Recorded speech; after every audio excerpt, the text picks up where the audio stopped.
Siguiendo con nuestro estudio de hace 15 días, creo que llegamos hasta el capítulo 14 de Mateo, si no me equivoco. Ustedes tendrán ahí sus apuntes. Y hablábamos de esa formación que nuestro Señor Jesucristo dio a sus discípulos y que naturalmente para nosotros es toda una instrucción de lo que el Señor desea que a nuestra vez nosotros hagamos con aquellos que Él ha puesto bajo nuestra responsabilidad de nuestra dirección. Y entonces, siguiendo con este estudio, nosotros podemos leer cómo dentro de lo que ellos fueron aprendiendo, en cómo el Señor los fue haciendo cercanos, que aquello que menciona en el capítulo 15 del Evangelio de Juan, de que ya no los voy a llamar siervos, porque el siervo no sabe lo que hace su Señor, sino los voy a llamar amigos, porque todo lo que el Padre me ha dado, yo se los he dado a conocer. Esa realmente es la intención. Es decir, el mejor mensaje que nosotros tenemos para cualquier persona somos nosotros mismos. Lo que nosotros somos, lo que nosotros hacemos, los valores en los que nos manejamos, los principios que nos gobiernan, la meta que perseguimos, y entonces vamos a mostrar qué tan sometidos o no estamos al Señor, porque al estar bajo esa dirección del Señor podemos dar de lo que recibimos. Y hablando entonces de cómo se hace un discípulo, el trabajo que dejó nuestro Señor Jesucristo nos enseña a este respecto de la importancia de integrarlos a nuestra vida, de que al pedirle a alguien que nos siga, pues vamos a tomar en cuenta o tener presente que sí queremos que esté cerca de nosotros, junto a nosotros, compartiendo lo que somos, compartiendo lo que hacemos, aprendiendo de nuestras enseñanzas. No los queremos para algún ratito, solamente para decir tenemos tantos discípulos, sino que realmente de cada uno de ellos somos responsables, como también nuestro Señor Jesucristo se lo decía a nuestro Padre Celestial, de los que me diste, ¿no? Hablando de que no viene nadie por casualidad, sino son personas que Dios pone bajo nuestra responsabilidad, y que, como lo dice el capítulo 13 de Hebreos, son personas de las que hemos de dar cuentas a Dios, de qué tanto los amamos como para formarlos en el temor de Dios y que ellos caminaran siendo gratos a nuestro Padre Celestial y honrando a nuestro Señor Jesús.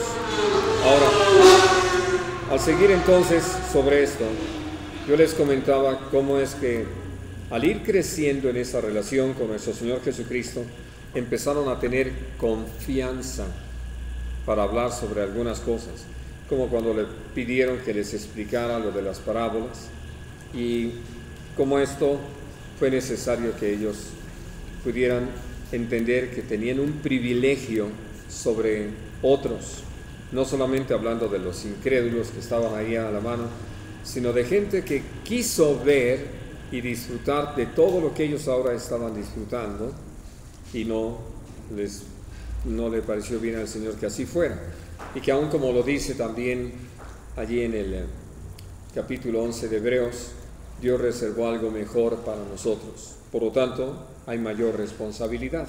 Ahora, siguiendo con esto, tengo la idea que les comentaba o hablamos acerca de lo que dice en el capítulo 14, de cuando el Señor los enfrentó al asunto de que la multitud fuera alimentada y que no los dejó que lo que ellos se habían atrevido a decirle, y digo en ese plano porque a veces la gente lo piensa en esos términos, pero en realidad era el resultado de cómo esa relación se había ido estrechando y que ellos podían sentirse en la confianza de llegar y decirle al Señor que despidiera a la multitud para que no fuera que desmayaran en el camino. Y por eso el Señor les dio una enseñanza importante. Si alguien está buscando el reino de Dios y su justicia, lo peor que nosotros podemos decirle es: ve y resuelve tus necesidades como puedas. Y ellos tuvieron que aprender esto. Por eso les dijo, no tienen necesidad de irse, denles ustedes de comer. Y entonces vivieron el asunto de la multiplicación de los panes y los peces. Pero algo que es así sumamente necesario en nuestra vida y tenerlo presente, nosotros nos acostumbramos a conformarnos con las cosas y podemos llegar a tener buenas experiencias. Dios nos ha bendecido, tenemos testimonios que compartir, pero de repente parece que eso era todo lo que Dios tenía que hacer, o era todo lo que nosotros teníamos que vivir, cuando en realidad, como lo dice la palabra del Señor, Dios preparó buenas obras desde antes de la fundación del mundo para que nosotros andemos en ellas.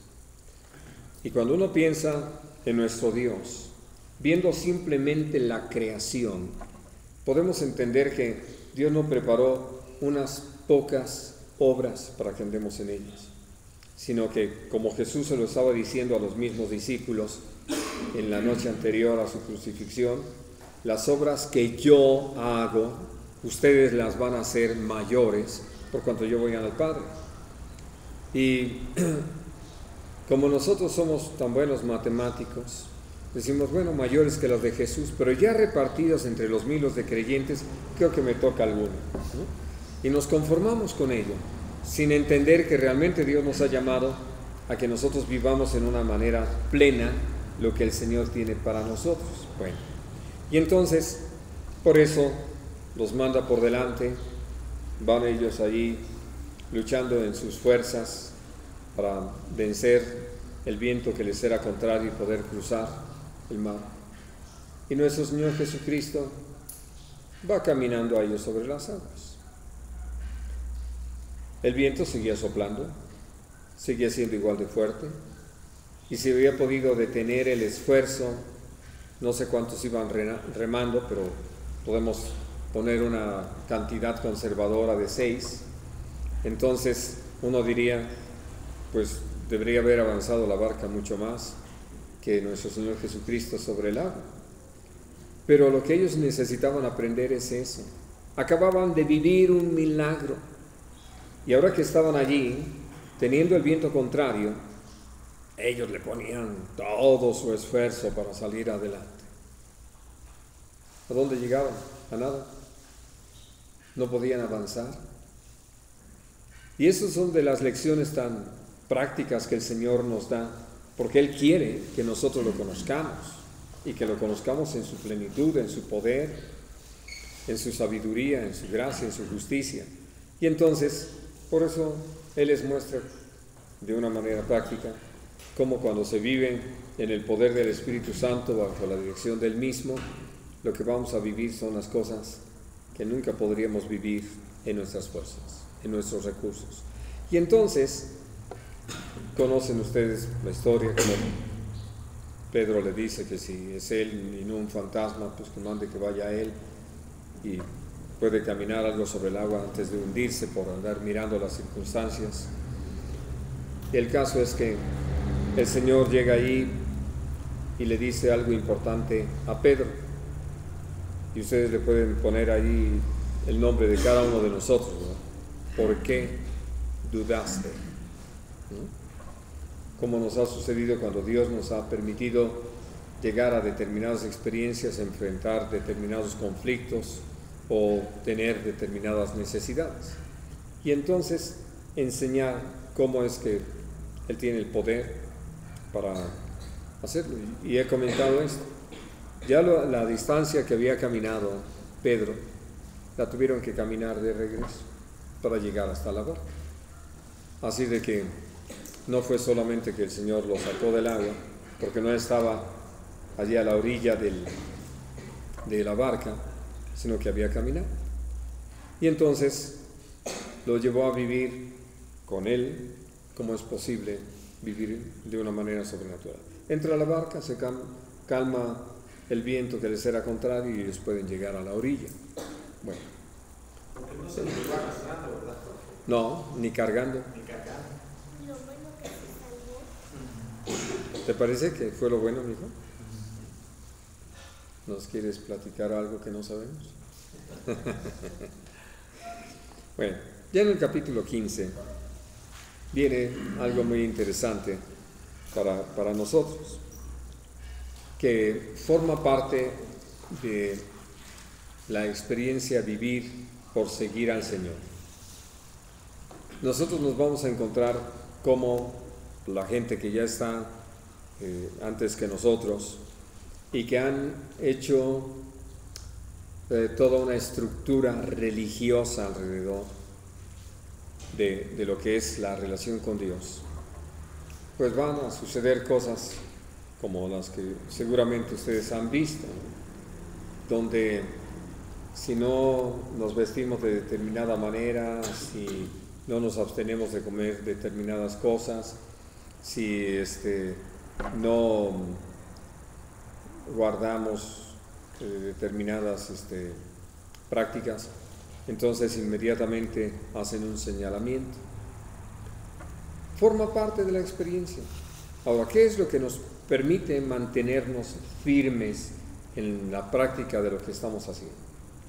Tener una convicción basada en la verdad, en toda esa revelación de parte de Dios a nosotros de qué es lo que le es grato y que naturalmente está bien fundamentada en la palabra del Señor, que no es una idea nuestra, no fue una interpretación nuestra. Y entonces, ¿qué va a suceder? Pues que al practicar lo que creemos de todo corazón, pues vamos a provocar que muchos se sientan señalados, hasta ofendidos por lo que nosotros estamos haciendo.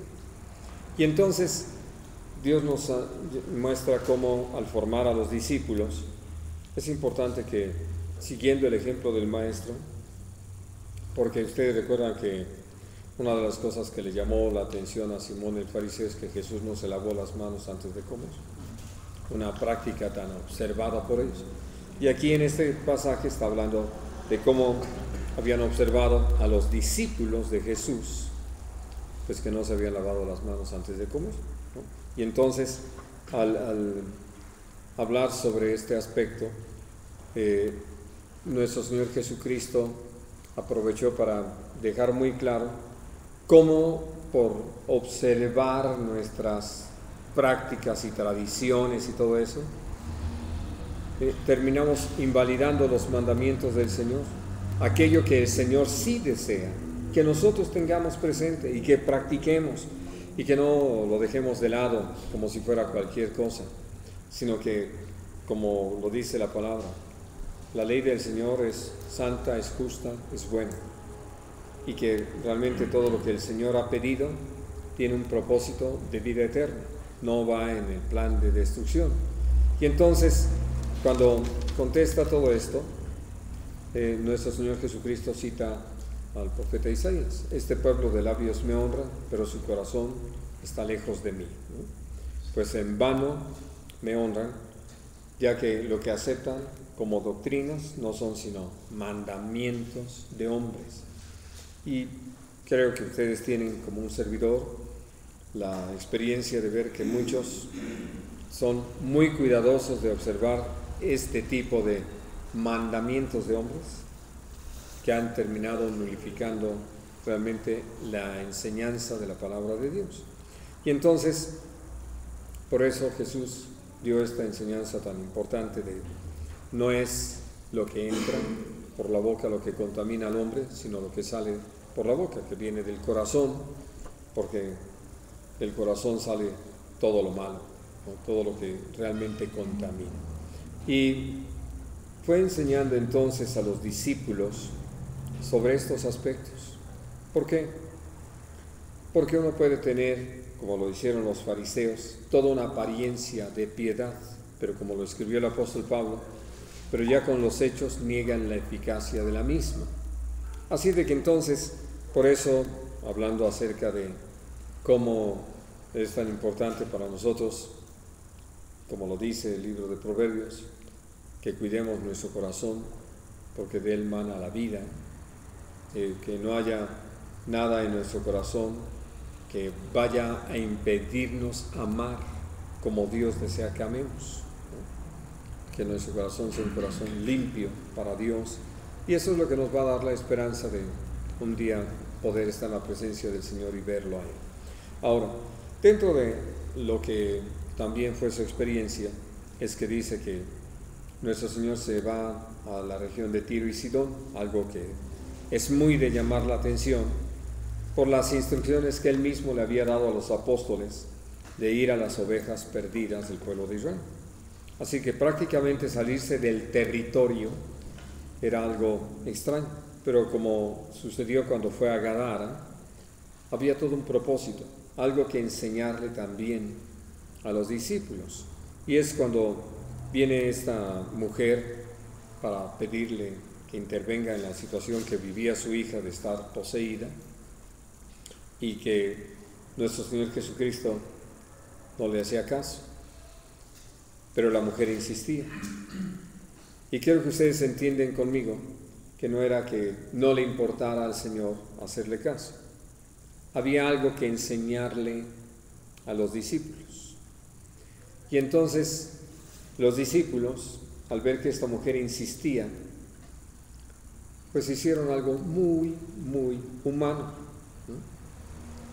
Ya despídela, Señor, ¿no? Porque viene todo el tiempo haciendo escándalo tras de nosotros, ¿no? Dando voces. Y nosotros así resolvemos muchas cosas. Creemos que esto es una solución. En realidad no lo es, porque es contrario al espíritu del reino de los cielos, de lo que es el Evangelio en sí. Nuestro Señor está interesado en todos y cada uno de nosotros, en cada persona. No hace acepción de personas. Así de que por eso cuando nuestro Señor Jesucristo atiende a esta situación, empieza por enfrentar a esta mujer planteándole la situación desde este punto de vista. No es lícito dar el pan de los hijos a los perrillos. Y la mujer, que estaba decidida a tener una respuesta, le contesta: pues aún los perrillos comen de las migajas que caen de la mesa de sus amos, ¿no? Y esa lección para los discípulos era muy importante. ¿Saben por qué? A diferencia de cuando esta mujer iba tras de ellos pidiendo una respuesta para atender o resolver la condición de su hija, nosotros en la pérdida de visión creemos que se trata de hacer algo como los fariseos, capaces de rodear al mundo por hacer un prosélito para después convertirlo doblemente en hijo del infierno, de que andamos ahí persiguiendo a la gente para ver que venga, que acepte, que quiera, ¿no? Y entonces prácticamente cuando la gente dice: bueno, pero es que ahí pasa tal y tal cosa, lo cambiamos, ¿no? Pero no me gusta el color, lo repintamos, y en fin, adecuamos las cosas a la gente. Y lo único que estamos logrando con eso es seguir un camino que no tiene nada que ver con el reino de los cielos. Por eso, en esta enseñanza de nuestro Señor Jesucristo quedó muy claro que la gente es la que tiene que decidir creer y recibir, y que los que creen, los que están decididos, buscan. Y como el Señor lo dijo: el que busca encuentra. Y entonces, qué importante es esa enseñanza, porque cambia totalmente nuestra forma de actuar. Porque de repente lo que ha sucedido con nosotros como iglesia es que tal parece que lo que estamos buscando es tener número, y no gente comprometida con Dios, transformada por el poder de Dios. Porque esta mujer no quedó defraudada. Por eso es que nuestro Señor Jesucristo le pudo decir que conforme a su fe le sería hecho. Su hija fue libertada de esa posesión. Ella tuvo su respuesta, pero los mismos apóstoles necesitaron aprender esto para que no iniciaran lo que hoy hemos hecho, de ver formas de atraer a la gente, si hacemos esto, si hacemos aquello, si le movemos de tal o cual manera, porque no lo necesitamos. Lo único que vamos a lograr con eso es llenar lugares, pero no tener discípulos, sino más bien cargas porque esa gente que no está decidida a agradar el corazón de Dios, que no está buscando una respuesta de parte de Dios, pues entonces todo el tiempo va a estar presionando para que las cosas sean como ellos quieren que sean. Bien. Ahora, en el capítulo 15 todavía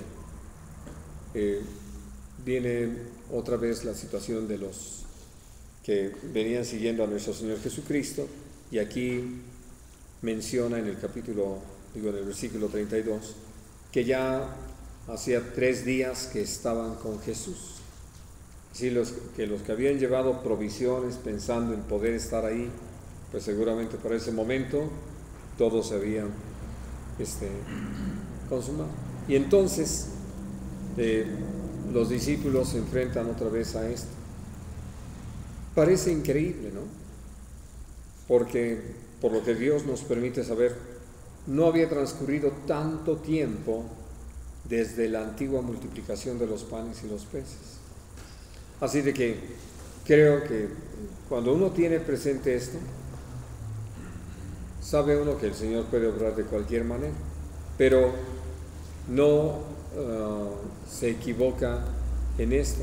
Por eso tenemos tanto que aprender, y por eso el Señor en su misericordia nos repite las lecciones. ¿Qué dicen ellos cuando el Señor les plantea el hecho de no enviarlos en ayunas? ¿De dónde tenemos nosotros suficiente pan para esta multitud? ¿De dónde vamos a sacar? Y entonces el Señor les pregunta, ahora sí, ¿cuánto tienen? Ellos vuelven a contestar, ya eran 7 panes, ya alcanzaba para más. Lo que se necesitaba era un milagro, y lo vuelven a vivir. Bueno, y ellos son testigos de que Dios interviene. Por eso es tan interesante lo que dice el capítulo 16. Se van de ahí, de esa experiencia, y entonces, después de que llegaron los fariseos y los saduceos para tentar a nuestro Señor Jesucristo, de que les diera una prueba, una señal de que realmente Él era el ungido de Dios, nuestro Señor Jesús les contesta, como dice el libro de Proverbios, que nunca contestemos a un necio de acuerdo a su necedad, sino que le respondamos tomando en cuenta que estamos hablando con un necio. Y el Señor nos muestra la forma de hacerlo. No es un método, sino cómo es importante que bajo la dirección del Espíritu Santo nosotros podamos responder a la gente. ¿Y qué es lo que les dice? ¿Cómo es que ellos habían podido llegar a determinar cuándo iba a ser buen tiempo, cuándo iba a ser mal tiempo, simplemente observando lo que Dios ha establecido en la misma naturaleza?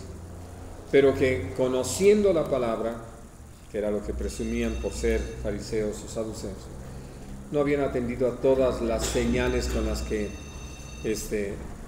Dios había estado anunciando la venida de nuestro Señor Jesucristo como hombre, y por eso dijo, no les va a ser dada ninguna otra señal más que la de Jonás profeta. Y se van y toman camino, y entonces dice aquí, se habían olvidado de traer pan, ¿no? Y nuestro Señor Jesucristo usa otra parábola, ¿no?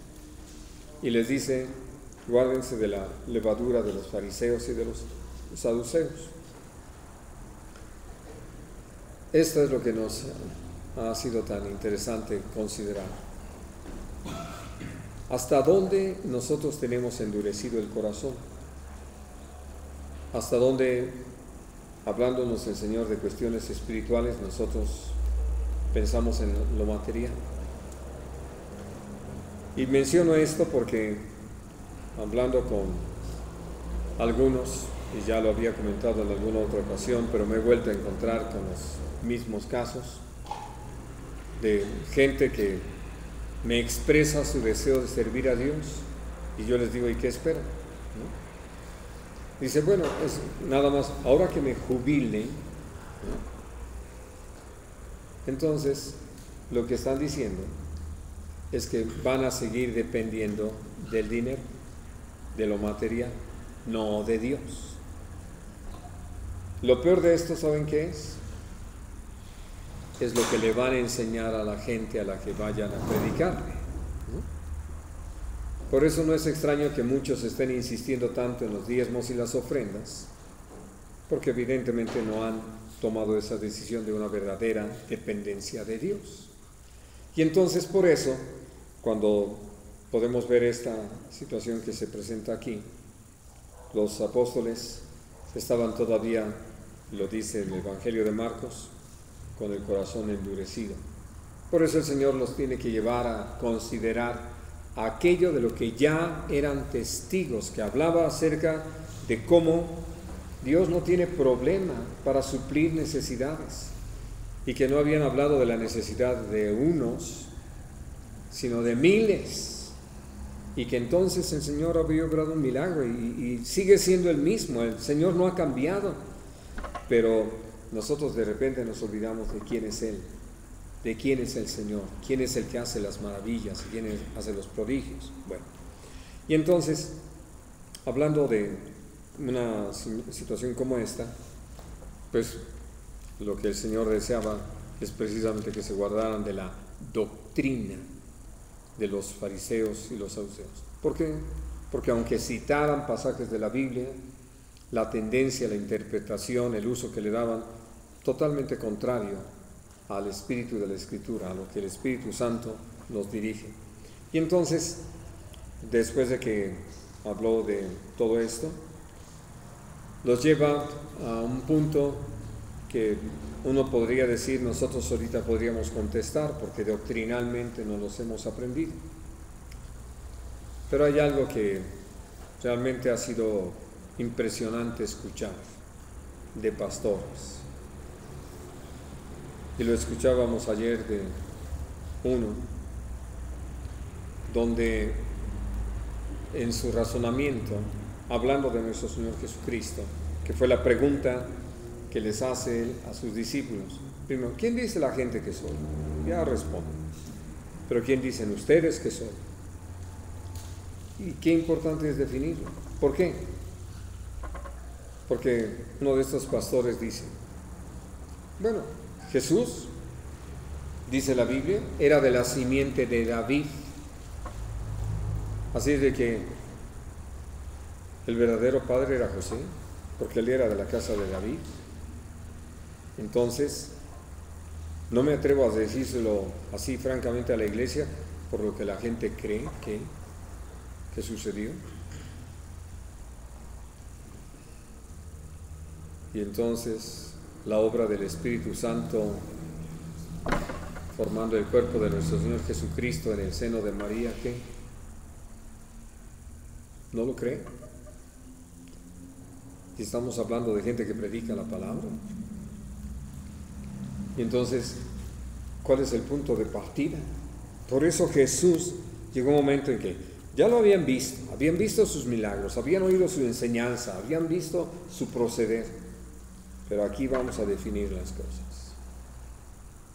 ¿Quién dicen ustedes que soy yo? En otras palabras, déjenme plantearlo así. Es como cuando un hombre y una mujer empiezan a tratar entre sí, un chico y una chica, y llega el momento en que pues las expresiones y el trato y el tiempo que comparten y las acciones hacen considerar que para dónde va el asunto. Y entonces, con toda razón, los padres de la chica le dicen, bueno, ¿y este muchacho qué? ¿Qué contigo? ¿No? Pues somos amigos y te da ese tipo de regalos y te espera todos los días para llevarte y traerte. Pues ahora sí que, qué buen amigo, ¿no? Y no tiene interés en ti. Y uno entiende la inquietud de los padres, ¿no? Hay cosas que se necesitan definir. Por eso Jesús le dijo a los discípulos, ustedes, ¿quién dicen que soy? Y vino esa confesión de Pedro, y naturalmente, algo que nosotros no podemos pasar por alto. Nadie puede realmente conocer a Jesús si no le fuere dado de nuestro Padre Celestial. Y eso fue lo que él tenía. Pero también era importante que lo confesara. Y por eso dijo: tú eres el Cristo, el Hijo del Dios viviente. Déjenme decirlo de esta manera: ya lo dijiste, ya te comprometiste, porque ya estableciste las cosas. Porque era muy fácil. ¿Quién dice la gente que es? No, pues algunos esto, lo otro, ¿no? Y se podía quedar ahí el asunto. Pero hay algo que resolver. ¿Por qué?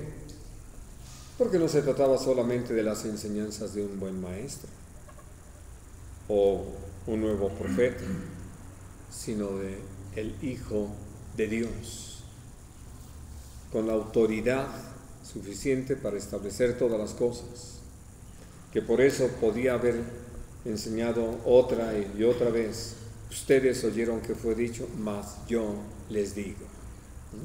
Por eso era importante definirlo, porque pues los fariseos dicen, tú dices, ¿no? Así como que casi podemos escoger.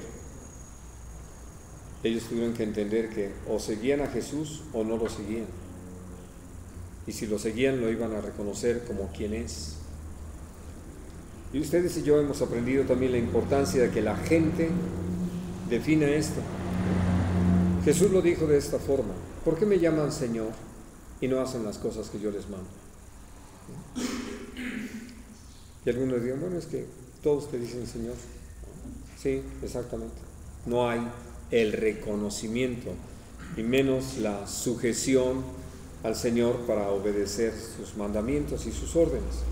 Y entonces, por eso, una vez que esto queda muy claro, Él les dice a sus discípulos: no le digan a nadie que yo soy el Cristo. Y como lo dice después de la transfiguración, no hablen nada de esto hasta que haya resucitado. ¿Por qué? Porque finalmente, cuando el Señor toma a Pedro, Juan y Jacobo y los lleva y se transfigura delante de ellos, lo que quería era, como lo testifica Pedro, o inclusive podemos hablar de cómo está dicho ya en los términos del Apocalipsis, qué importante era para ellos el poder entender que no solamente era el Cristo, sino pudieron ver su majestad, su magnífica gloria, y que podrían entonces más adorarlo en razón de cómo Jesús había estado dispuesto, ahora sí que así, por eso hago este ademán de reducirse hasta simplemente ser un hombre entre nosotros. Y yo sé, por lo que Dios me ha permitido vivir y que podíamos hablar de nuestras muy personales experiencias, que lo que nos ha llevado a respetar a algunas personas es ver precisamente el calibre de sus decisiones, la forma en que se conducen, los valores que manejan y manifiestan en todas sus acciones. Porque hay otros que podemos decir, les guardamos un respeto solo por la posición que tienen, pero no por la actitud que asumen y menos por las acciones que llevan a cabo. En eso mantenemos nuestra reserva, porque por su forma de conducirse, más bien tendríamos muchas cosas que señalarles como mala conducta. Pero hablando de nuestro Señor Jesucristo, ellos habían visto todo su proceder, limpio, sano, santo, puro, y además en el orden de Dios, en el orden de nuestro Padre Celestial, en el orden de la palabra. Ahora, una vez que se transfigura, lo que nosotros encontramos es que había llevado a Pedro, Juan y Jacobo. Ya estoy en el 17, ¿no? Y cuando ellos descienden del monte de la transfiguración, como se le ha llamado, encuentra a los otros 9, que inclusive hasta están discutiendo, como dice Marcos, con los fariseos, porque no pudieron echar fuera un demonio de un muchacho y que al llegar allí y ver lo que está pasando por la petición del Padre, Jesús tiene una expresión muy fuerte. Dice: generación incrédula y perversa, ¿hasta cuándo he de estar con ustedes? Y vamos, es una reprensión bastante fuerte, porque uno podría decir, pues yo he estado aquí y he venido siguiéndote, dejé todo para estar contigo. Sí, pero este es el punto, mis queridos hermanos. Nosotros nos hemos conformado, nosotros mismos nos hemos conformado con saber lo que está escrito, no con vivirlo. Y entonces nuestra vida llega hasta estar carente de esos milagros. De tal manera que entonces, ¿qué provocamos con los discípulos? Miren, está enfermo y lo primero que le preguntamos: ¿ya fuiste al doctor? Y uno dice: pues eso déjenselo a los que no conocen al Señor, ¿no? Pues ya te tomaste tal cosa, por favor. Dios nos ha llamado a vivir milagros. Por eso el Señor tiene que decirnos: generación incrédula y perversa. ¿Hay una necesidad económica? No, pues hay créditos en tal y tal parte. De repente uno dice: ¿de dónde viene nuestro socorro entonces? ¿De dónde viene nuestra ayuda? ¿Quién es el Señor? ¿No? Y necesitamos vivir eso. Y sé que Dios nos permite enfrentar enfermedades y necesidades y problemas, porque quiere mostrarnos quién es Él. Que a través de todo esto nosotros conozcamos el poder de Dios. Pero nosotros, en vez de aprovechar estas experiencias, buscamos, como cualquier hombre, soluciones aquí muy horizontales. Por eso no es extraño que el Señor haya dejado a esos 9 para que se enfrentaran a esa situación. Los otros 3, uno podría decir, parece que estaban en mejor condición. Pues no, también tuvieron que tener su reprensión allá arriba, cuando Pedro andaba proponiendo lo de las 3 enramadas, y que nuestro Padre Celestial dijo: nada de 3, Él es mi Hijo amado, a Él escuchen. ¿Por qué? Porque de Moisés y Elías, o sea, de la ley y los profetas, todos dan testimonio de Jesús, hablan y apuntan hacia nuestro Señor Jesucristo. Y entonces, por eso, cuando uno piensa en este tipo de cosas, uno dice: sí, sin duda es tremendo y terrible que como hijos de Dios, como gente que cree, pues nosotros todavía estemos buscando soluciones muy humanas, muy horizontales.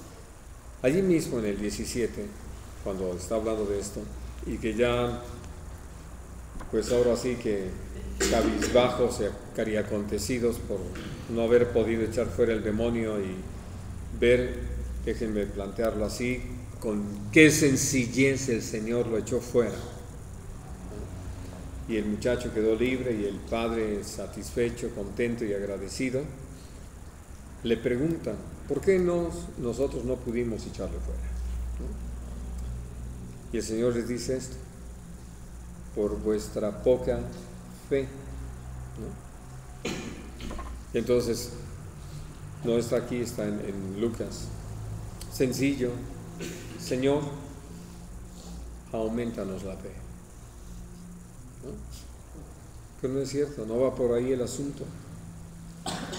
Jesús por eso les dijo: si ustedes tienen fe como un grano de mostaza, pueden decirle a este monte: quítate de aquí, échate al mar, y va a ser hecho, si lo creen. ¿No? Este es el asunto. Puedo decirles, yo mismo he sido enfrentado ya más constantemente a la necesidad de ejercitar la fe, ¿no? Porque sí, muy humanamente va uno ahí resolviendo las cosas como cualquiera, cuando en realidad podemos ver la gloria de Dios, ver el poder de Dios. Y lo que el Señor estaba diciendo, ustedes pueden pensar que se necesita mucha fe, porque les digo, hombres de poca fe, pero no estaba hablando de que hubieran recibido poca fe. La fe viene por el oír la palabra de Dios, lo sabemos. Habían estado escuchando a Jesús todo ese tiempo, así de que no podrían hablar de un pobre o pequeño suministro de la palabra.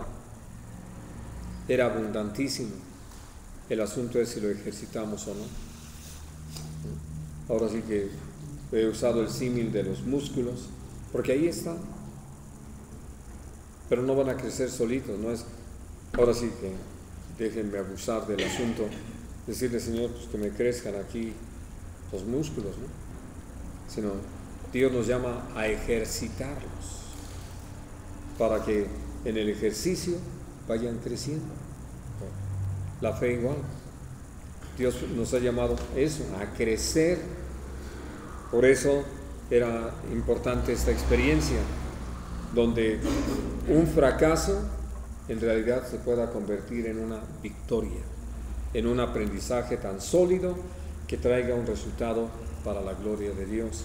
Y entonces, naturalmente, cuando ellos aprenden esto, deja el Señor allí una lección muy básica para todo lo que habría que venir en el futuro. La semana pasada estábamos hablando acerca de la vaca. También uno lo pudiera considerar así como un fracaso, que dice que no fue un fracaso. Así, claro. Todo eso es lo que realmente los fortalece a ellos. Porque estamos considerando que cuando nos enfrentamos a esas situaciones, pensamos que todo está bien, sí, que la vida cristiana es puras cosas buenas, pero a veces Dios necesita que pasemos por esto para darnos cuenta de nuestra propia condición. Así es. Porque no es tanto que Dios no conozca la condición de nosotros, el problema es que nosotros no conocemos nuestra propia condición. Así es, así es. Y Dios nos tiene que enfrentar a esto. Sí, y podemos decir sobre todo, porque Dios nos ha dado el privilegio de servirle. ¿Y cómo podríamos provocar a nuestros hermanos a confiar en Dios si no lo estamos haciendo nosotros? ¿De qué les estamos hablando? ¿No? Bueno, al seguir con todo esto, en el capítulo 18 volvió a salir el cobre, ¿no? Empiezan a discutir entre ellos, a buscar quién es el mayor entre ellos, quién tiene la mejor posición y qué es lo que alguien que está peleando un puesto así busca, qué es lo que realmente busca. Reconocimiento,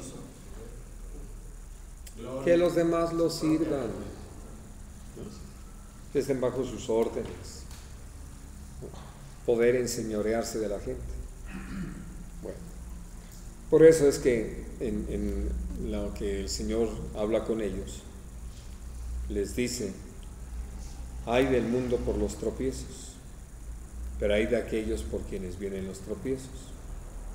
Y casi como que, pero estamos hablando de acá, de quién es el número uno.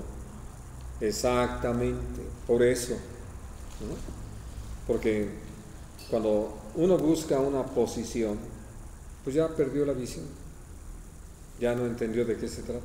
Dios nos ha llamado a todos y cada uno a servir, y sirviendo, entonces hay toda una labor por delante, una labor preciosa por realizar, pero que yo lo voy a perder de vista porque estoy esperando que los demás me sirvan.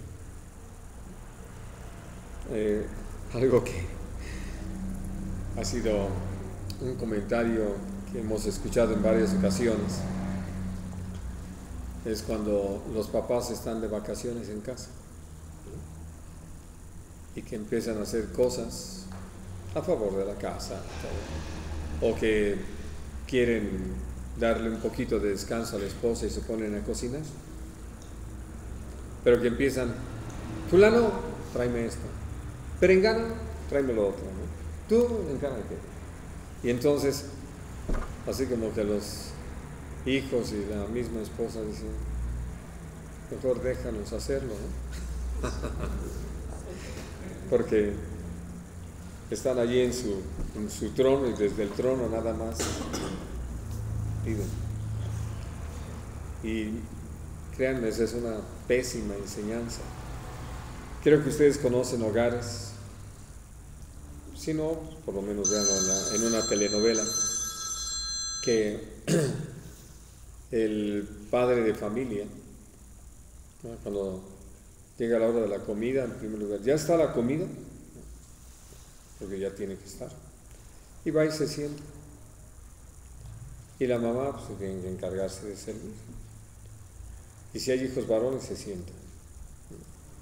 Y si hay hijas, que se encarguen de ayudar a la mamá a servir. Y entonces ya comen y todo. Y pues ya la mamá, si puede, le va dando unas cucharaditas o tomando algunas cucharaditas a la sopa mientras está preparando lo demás y sirviendo. Y que es algo tan espantoso como mensaje, donde el jefe de familia, la cabeza del hogar,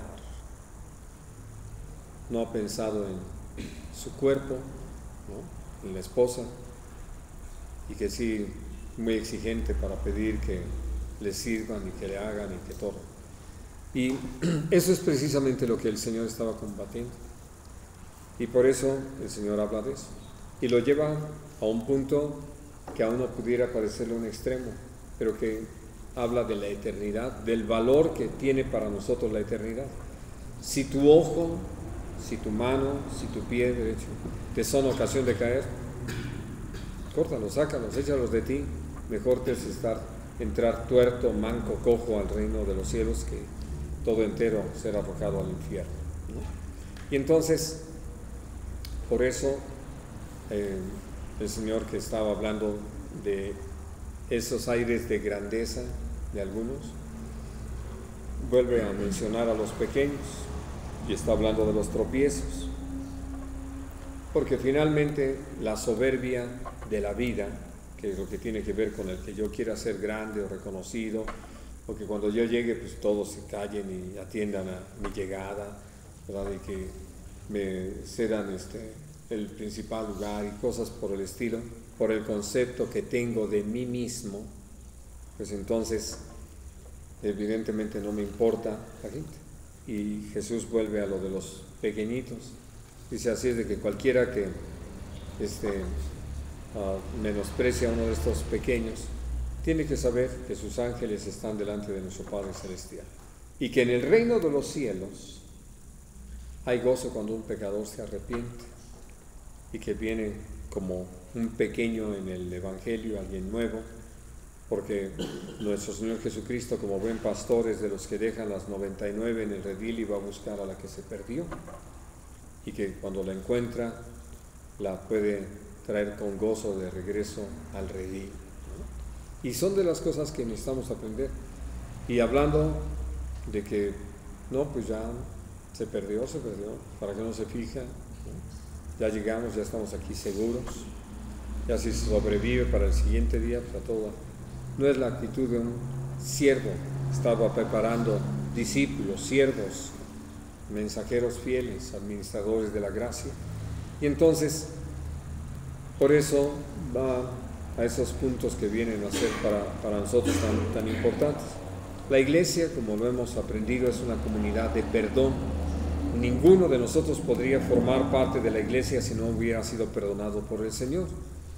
Pero hemos sido llamados a perdonar a nuestros hermanos como Dios nos ha perdonado en Cristo, y de hecho a nuestros semejantes. Y entonces por eso habla acerca de qué importante es que nosotros aprendamos a perdonar, porque Jesús está hablando de la oración con los discípulos, ¿no? De lo que 2 o 3 se pongan de acuerdo aquí en la tierra. Pero ¿cómo voy a poder poner de acuerdo con los que no me llevan, los que no he perdonado, contra los que guardo resentimiento o tengo amargura por lo que ellos han hecho o dejado de hacer? Pues entonces no podemos orar juntos, no podemos alcanzar una meta real, no podemos agradar el corazón de Dios, no vamos a tener respuestas. Dios no va a pasar por alto su propia palabra, porque lo que está haciendo es por la iglesia, no por el individuo. Y a veces nosotros quisiéramos actuar como si pues yo voy bien y los demás ahí se verán o a ver cómo lo resuelven, ¿no? Sino que finalmente entendemos que somos parte de la iglesia. A eso los estaba llevando. Y cualquiera que quiera tener el primado, como Diótrefes, y que lo estaba señalando con toda claridad el apóstol Juan, pues siempre va a ser un estorbo para que haya unidad en la iglesia, para que haya entendimiento, servicio, amor, ¿no? Misericordia. Por eso el Señor menciona todo esto. Y hablando de que llega el momento en que en esa comunión, aun si hay necesidad de tomar una medida como la de entregar a alguien a Satanás para que aprenda a humillarse, reconocer su pecado, pueda tener respuesta de parte de Dios. De otra manera, pues, naturalmente no. Y todo esto fue el Señor enseñándoles, ¿no? Y habla de la parábola de los deudores. Pero ya en el capítulo 19,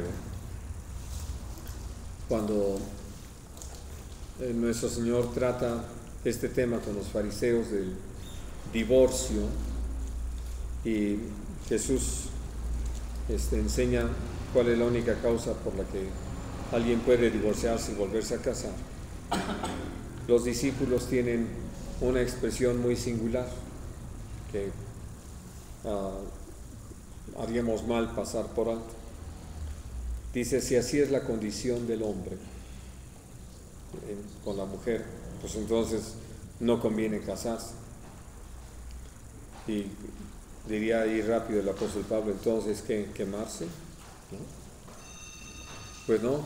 Así de que evidentemente se trata de poder entender de qué se estaba tratando. Y Jesús dijo: no todos son capaces de recibir esto, sino aquellos a quienes dado. Hablando también de lo que el apóstol Pablo trata en la primera epístola a los Corintios, capítulo 7, de cómo es que no todos tienen don de continencia. Así de que es mejor casarse que estarse quemando, porque finalmente el estar en esa condición nos pone en malos términos delante de Dios. Por eso es que Jesús lo dijo así: el que sea capaz de recibir esto, que lo reciba. Y estaba enseñándoles algo que viene a ser fundamental para la iglesia. El matrimonio es algo fundamental. Dios lo estableció desde el principio. Lo que nosotros vemos que el Señor hace es crear al hombre, tomar la costilla del hombre, formar a la mujer. Y lo dice Malaquías: ¿por qué uno solo, habiendo en Dios abundancia de espíritu? Porque buscaba una descendencia para sí. Y entonces, por eso el Señor nos ha mostrado la importancia de que el matrimonio mantenga su dignidad y que nosotros no lo abaratemos y que no lo veamos como cualquier cosa, sino que realmente nuestra visión sea más en razón de reconocer que el que ha hallado esposa halló el bien y alcanzó el favor del Señor, porque la esposa es herencia de Dios, mientras que los bienes materiales de los padres. De tal manera que al recibir algo de parte del Señor, hablando de nosotros los varones, pues somos llamados precisamente a edificar el hogar en el temor de Dios. Y entonces, al dejar esto tan claro, por eso hablaba del divorcio en los términos que está aquí, de que no por cualquier causa, sino que realmente uno esté dispuesto a sobrellevar algunas cargas con todo el propósito de edificar un hogar sólido, y que entonces va a obtener toda una respuesta. Bueno, pero lo interesante es que aparecen los niños, ¿no?, que forman parte de los hogares, pero los niños son muy latosos, ¿no? ¿O no? Entonces está muy quieto hoy. hábil. Bueno, una de las cosas importantes es esta, que ustedes saben que muchos ven a los niños así en ese plan, ¿no? Hasta se renta departamento sin niños. Y uno dice, qué bueno, pues ¿qué haría yo con los niños que me dejen ahí? Pero bueno, el asunto es que muchos expresan eso, ¿no? De que, a ver, vamos a tener una reunión, pero no vayan a traer a sus niños. Entonces, ¿qué hacemos con ellos? No hay entendimiento de todo el trabajo por realizar con los niños. Lo que el Señor nos ha llamado es a instruirlos en el temor de Dios, a enseñarlos a estar así, quietos, obedientes, atentos, aprendiendo, y que estén bajo todo. Porque muchos padres se han desentendido de los hijos y que después tienen que estar lamentando ver el resultado de ese abandono, de ese descuido, de esa falta de formación. Los padres que entendieron la importancia de Jesús en sus vidas, llevaron a sus niños para que Jesús los bendijera. Ahora, ¿qué hicieron los que ya se sentían como guaruras de Jesús? ¿No? Querían echarlos así porque como que estorban, cuando dice claramente la Escritura: de los niños y de los que maman Dios ha perfeccionado la alabanza. Y entonces, por eso tuvieron que aprender esto. En la labor que tenemos en la iglesia, de veras, lo peor que podemos hacer es desaprovechar ese tiempo con los pequeños, dejar de enseñarles lo que es el camino de Dios, y que entendamos que pueden ellos recibir con mayor sencillez el mensaje que los mayores, por su misma condición. Y por eso el Señor lo dice: de los tales es el reino de los cielos. Y si ustedes lo han visto enseñando a los niños, empiezan a confiar en el Señor, ¿no? Niños que han dejado ahí boquiabiertos a sus padres cuando se ha presentado una necesidad, y que ellos dicen: ¿y por qué no le pedimos a Dios? Así de sencillo. Lo han aprendido, lo creen y tienen toda la oportunidad de vivirlo. Hay padres que no han entendido eso y lo desprecian, en vez de reconocer que así es y unirse en una oración y buscar una respuesta de parte de Dios. Bueno, y entonces viene lo del hombre rico que quería heredar el reino de los cielos y quería ver si había una manera diferente del camino de Dios, ¿no? Y por eso, cuando el Señor le contesta y les enseña entonces a los discípulos cuán difícil es que un rico entre en el reino de los cielos, porque pone su confianza en las riquezas, no por otro problema. Porque creo que nosotros podemos leer de hombres ricos en la Biblia, pero que no amaban las riquezas, sino que creían en Dios, como Abraham, como el mismo Isaac, posteriormente Jacob. Gente que le creyó a Dios y pudo caminar en esa libertad. Filemón, ¿no?, entre los que están mencionados en la Biblia. Bueno, pero al decirles esto, pues inmediatamente, en su buen razonamiento y rápido, los discípulos dicen: entonces, ¿quién podrá ser salvo? Lo que es imposible para el hombre es posible para Dios, ¿no? Y eso es lo que tenemos que aprender. Es un principio del reino de los cielos, totalmente. Hay cosas que están totalmente fuera de nuestro alcance, de nuestra posibilidad, ¿no? Nosotros no podemos convertir a nadie. Todo lo que tenemos es el privilegio de testificar y compartir la bendita palabra del Señor. Y entonces, ¿quién hace la obra? El Señor. Uno lo entiende, descansa, ¿no? Y así es todo. ¿Cómo alguien puede ser salvo? Creyéndole al Señor, confiando en Él, ¿no? ¿Y a dónde nos lleva esto? A tomar una serie de decisiones donde este mundo y su apariencia no es para nosotros lo importante, sino agradar el corazón de nuestro Padre Celestial, que de eso se trataba, lo que ellos tenían que aprender, ¿no? Concluye el día de hoy con lo que dice en el capítulo 20, versículo 17. Dice: subiendo Jesús a Jerusalén, tomó a sus 12 discípulos aparte en el camino y les dijo: he aquí, subimos a Jerusalén, y el Hijo del Hombre será entregado a los principales sacerdotes y a los escribas, y le condenarán a muerte, y le entregarán a los gentiles para que escarnezcan, le azoten y le crucifiquen, mas al tercer día resucitará.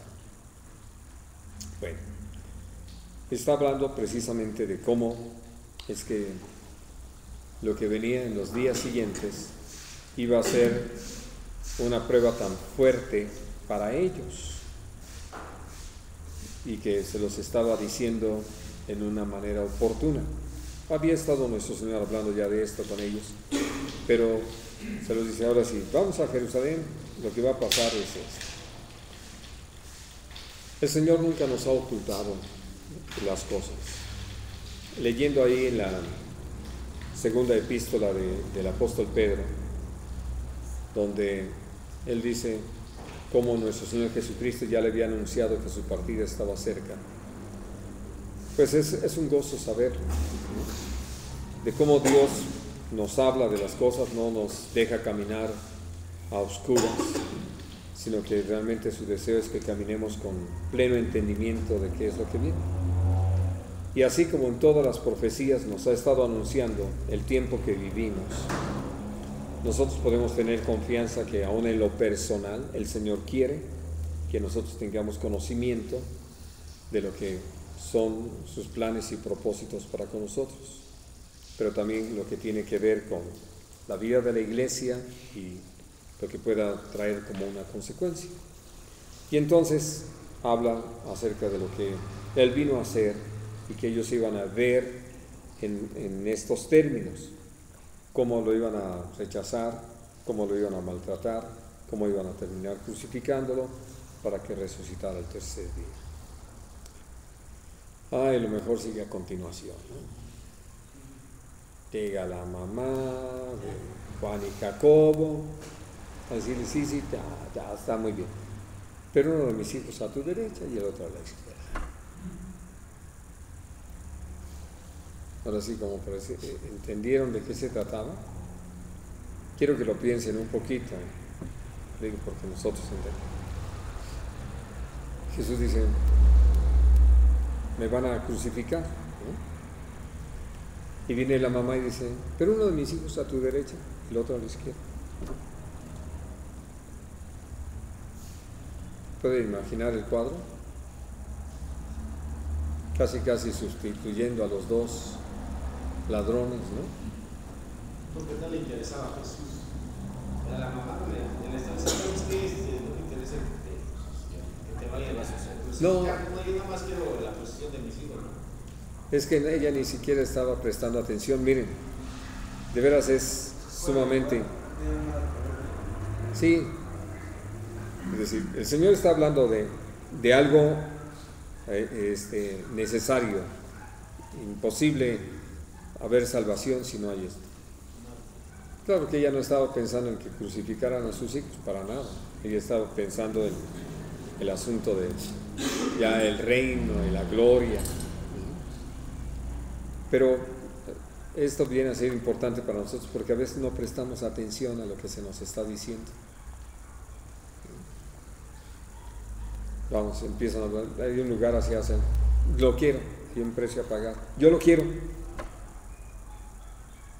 pero hay un precio a pagar, ¿no? Y eso es exactamente lo que no entienden algunos. Y entonces quieren cobrar el sueldo antes de trabajar. Imposible. Pero vamos, forma parte de lo que es.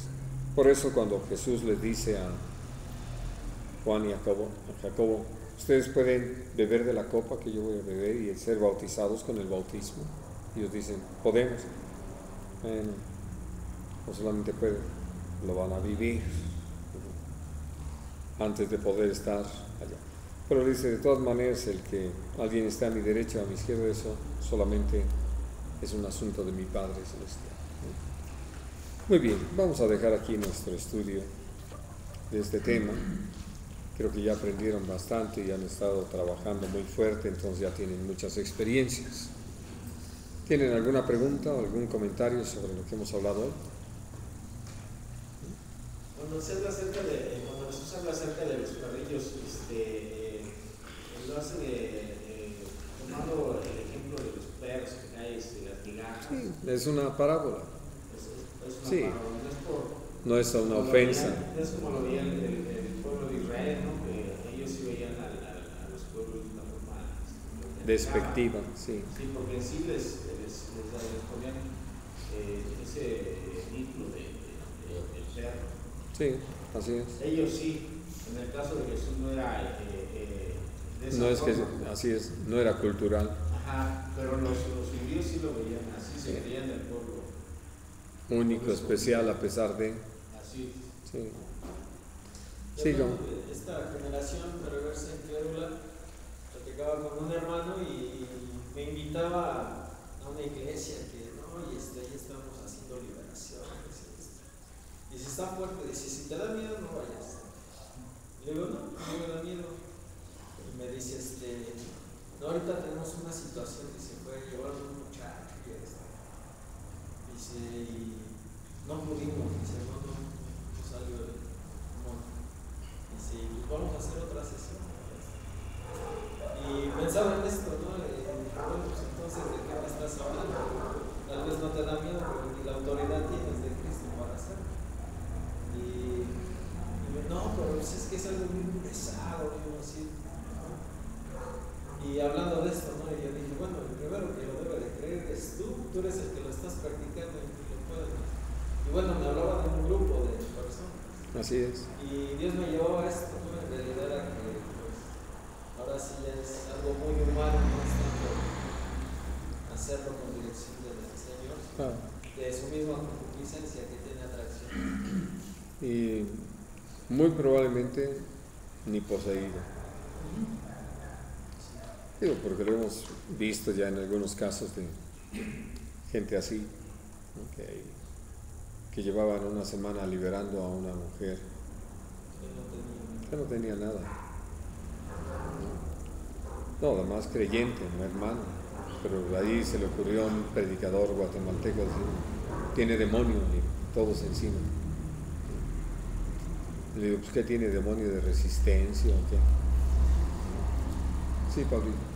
Yo creo que esto es más carnal, es más, quiero ver espectacular porque lo están haciendo por sí mismos.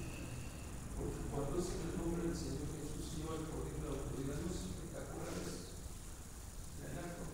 Sí. O sea, sin mucho ruido, sin mucho nada. Y como lo están haciendo en sus fuerzas, lo hacen ver espectacular y requieren mucho esfuerzo, pero porque lo están haciendo en sus propias fuerzas, por ellos mismos se quieren ver espectaculares, todo es carnal. Porque cuando es en el Espíritu, sí nos ha dado la oportunidad de ver estas cosas, pasarlas, experimentarlas.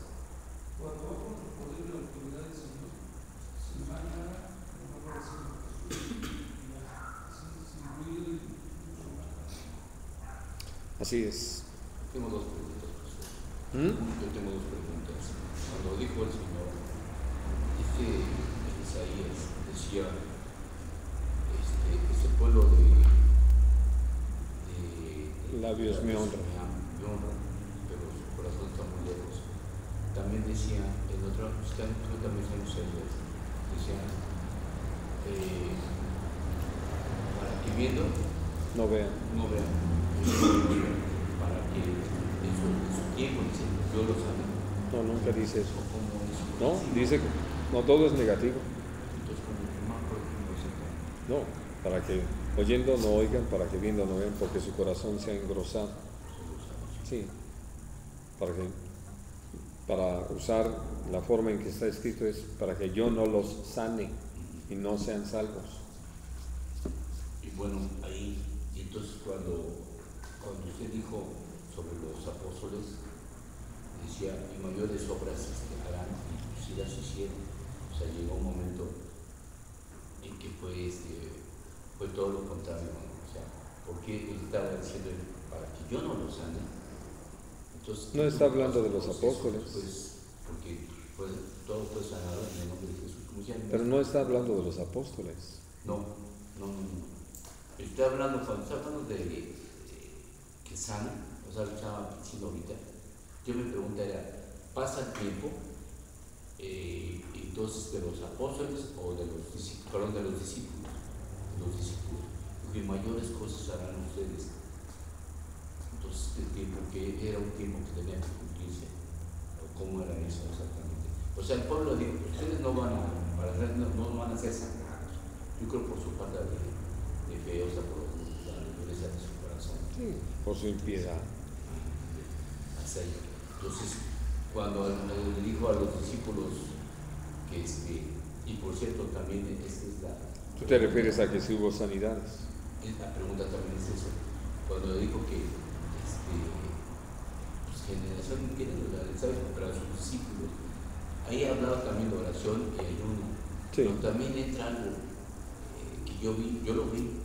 Yo me acuerdo que un hermano cristiano, ahí donde vivió ese perino, él entró, es una persona muy sencilla, muy sujeta a su pastor, y yo sé que él dijo una palabra, dice, porque yo soy sujeto bajo autoridad, y esta persona indiscutiblemente ni discutió, se sometió inmediatamente, y nos quedamos los tres. Qué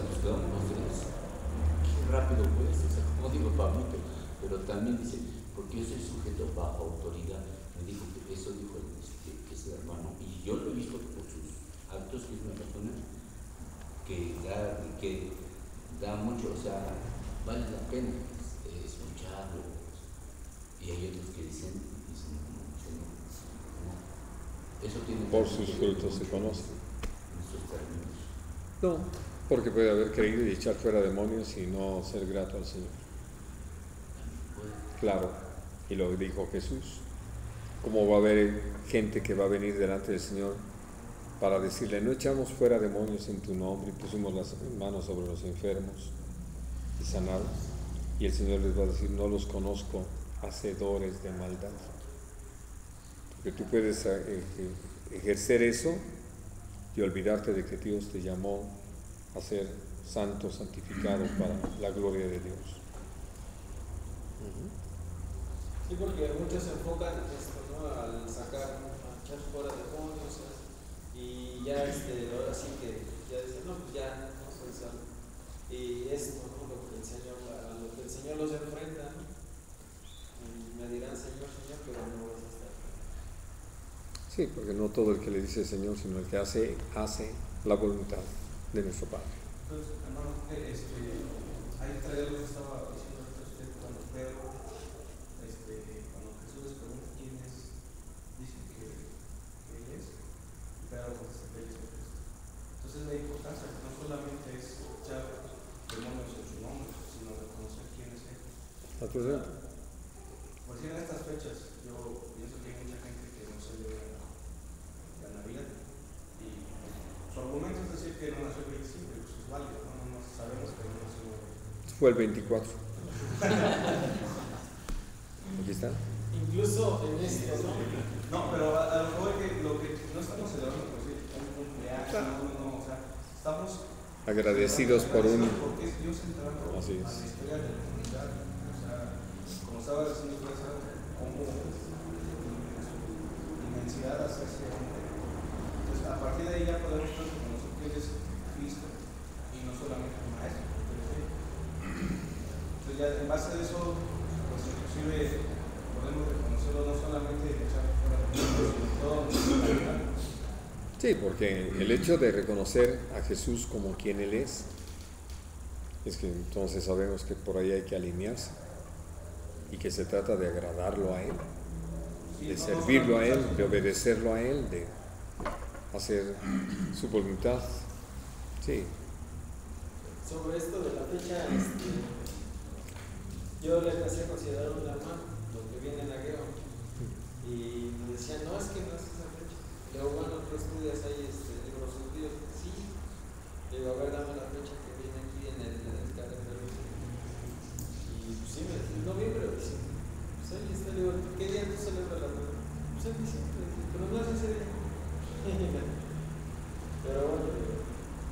Digo, entonces, ¿de qué me está hablando aquí, no? Donde dice que el cuerpo es el cimiento de la iglesia, y ya se pone a pensar, y aún así, bueno, ya se es que no quieres ver, ¿no? Esto, tienes ojos y no ves, tienes oídos y no escuchas, entonces, ahora sí que ya cojo le vamos a hacer. Claro. Muy bien, hermanos. ¿Ninguna cosa más de lo que hemos hablado hoy? Pues demos gracias a Dios.